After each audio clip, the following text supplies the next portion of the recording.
את כל מה שאני אומר לכם, כדאי לכם לכתוב שזה יעזור לכם. אוקיי? אם לא, אז פחות תבינו. אוקיי. עכשיו, יוד זה ימינה. זה ימינה וזה שמאלה.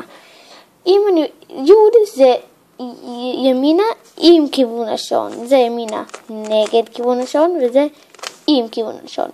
אוקיי? יוד אינוורטר זה ימינה נגד כיוון השעון, שזה יוד עם צ'וקצ'יק. אז זה ככה. אוקיי? אותו דבר שין. שין זה קיצור של שמאלה. זה קיצור של שמאלה עם כיוון השעון. שין אינוורטר זה שמאלה נגד כיוון השעון. אוקיי? קוף זה קדימה עם כיוון השעון. קוף אינוורטר זה נגד כיוון השעון.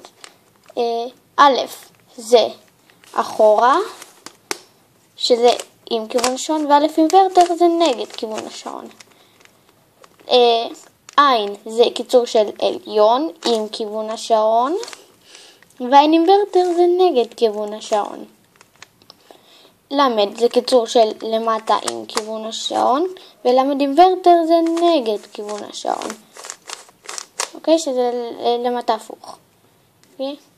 עכשיו, בסרטון הראשון שלי אני אלמד אתכם לפתור פלוס, את הפלוס הלבן, ושתי ירוקים פה, שתי כתומים שכבר יש, שתי כחולים, שתי אדומים, וזהו.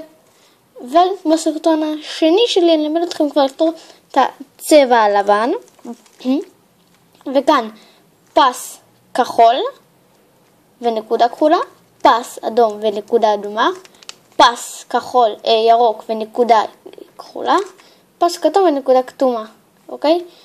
ואז בסרטון השלישי אני כבר אלמד אתכם לפתור את כל הצבע, ואז שתי השכבות האלה של כתום, שתי שכבות האלה של אדום, שתי שכבות האלה של כחול, שתי שכבות האלה של ירוק וכתום, אוקיי?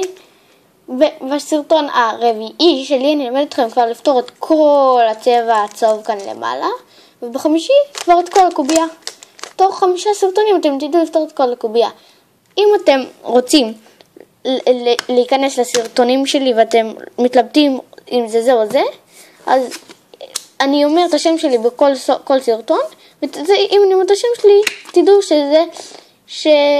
שזה הסרטונים שלי. לי קוראים עמית. ביי.